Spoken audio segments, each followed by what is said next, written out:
Raji is your quintessential, really, really good engineer. And she's going to tell you how she transformed to a really good engineer who sat in her office and wrote code super well to being the key demo or pilot of the M365 project. Hello, everyone. Is my mic working? Hi. Well, thank you, Donna, for inviting me to speak at this event. It's an amazing opportunity to kind of look at this room and share my story with you. Like Donna said, once upon a time, I was that lonely engineer sitting in my office, and I was coding all the time. And I truly believed, and I still believe, that your work should speak for itself. You have to do amazing work. And I tell my mentees this all the time. In order to progress in your career, you need to do three things. Number one, you need to figure out what you're passionate about. What's your passion? What do you want to be known for? And you want to raise your hand and do it. Number two, do it really, really, really well. Really nail what you're doing, right? Lastly, and I always believed this, even when I was that lonely engineer sitting in my office cranking reams and reams of code, that you have to talk about the work that you did. And I did that all the time with my immediate group of people, my team, my 12 engineers and my manager. That was my circle. I was very comfortable with that circle. So I talked about the work I did. Hey, I love engineering excellence. I want to talk about test-driven development. How do I do code? How do we establish code review practices, continuous development, all the nerdy stuff that I love talking about. I talked about that with my team and my established practices in my team, right? So my team knew me that I really cared about what I was doing and I was good at it. At some point in my career, as I progressed and I grew from being an engineer to being a technical leader in the company, that was just not enough. I remember very clearly my mentor and my dear friend and my ex-manager, Bambo Shofala. I remember going into his office one day. All of us have stories with Bambo Shofala, I think. He's a great man. So I go into his office, and I sit down. We are having our one-on-one, and he's telling me I'm a brand new development manager in the team. And he's telling me, Raji, when I talk to people about you, the immediate team, your team, they know how good you are. Everybody talks about your technical track record, your technical excellence. But when I talk to people outside your team, and I say all these good things about you, Donna, please cut me off if I'm saying too many things. But when I talk to people about you outside this immediate team, they have no idea who you are. They're like, Bambo, who are you talking about? This person, this great person. We've never heard about her. Because I did not intentionally go and build my brand outside of the immediate team that I was working with. That was a turning point in my career. That just clicked in my head that, what I'm doing so far has worked for me, but in order to grow more than this, I have to do more than what I'm doing right now. I have to be intentional about building my brand, right? This was a couple of years ago, actually.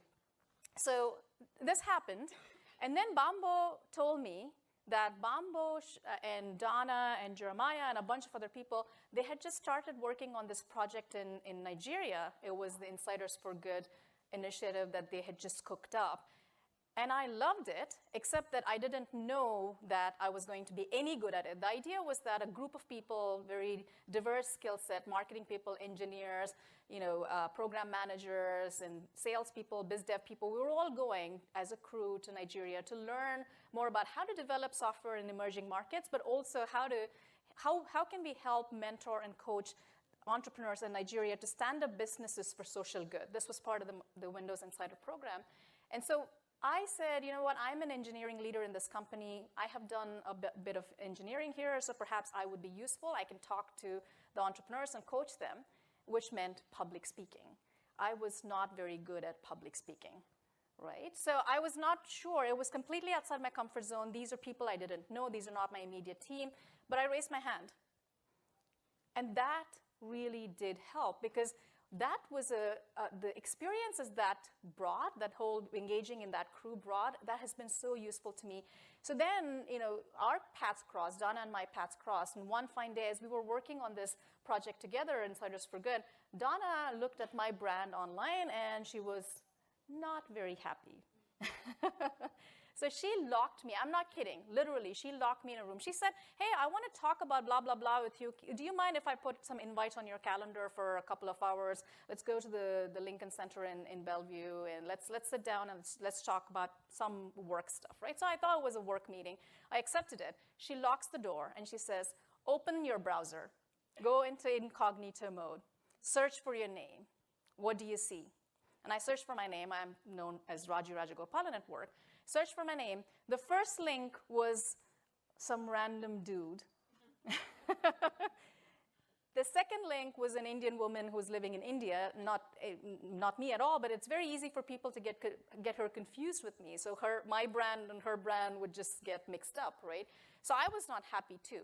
So that day I made a decision to say, you know what, I'm going to work on fixing this problem. And since then, I have been, that was a year ago, that moment when you locked me in a room. That was a year ago. And I have been intentionally working. She did. But I intentionally started working on that problem, and I was like, okay, so I need to do a few things. What do I want to do? Number one, what's the activity, right? What do I want to do? Number one, I like writing. As you saw, I think you said that I write, and I like writing. I really enjoy writing. So writing is an activity I want to do. Writing helps me with the other things that I like to do, which is coaching people and scaling my coaching, my mentoring to a larger audience.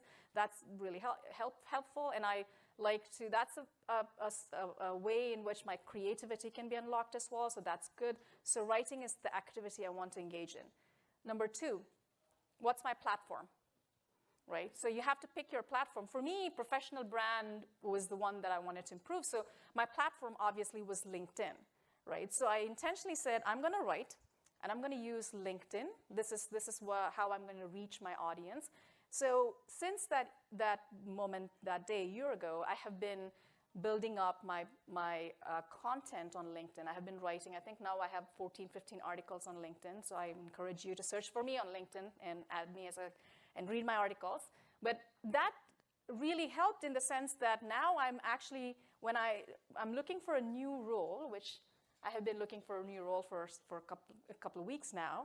I'm looking for a new role, and when I talk to people, all the VPs in the company, it's very easy for me to point them to, look, here is my LinkedIn bio. It's up to date. It's not very boring. It's not boring anymore. So it has you can read my articles, and you can see, what do I stand for as a leader? How do I want to run my team? What is how do I think? You can get a lot more information about me just by going to this place and reading about what I have written, right? So it's a very easy way for you to point people to, so they can understand you more as humans and not just as a person who builds online services and works in scaling services and so on. So that was, and then after that also, after I started writing and I've been coaching more and more people, and I started raising my hands for bigger and, speaking to bigger and bigger audiences. Amber here is there. She helps me with some of my demos, like the Microsoft 365 keynote demo that I did yesterday. That was I think a lot, 10,000 plus people, 20,000 plus people.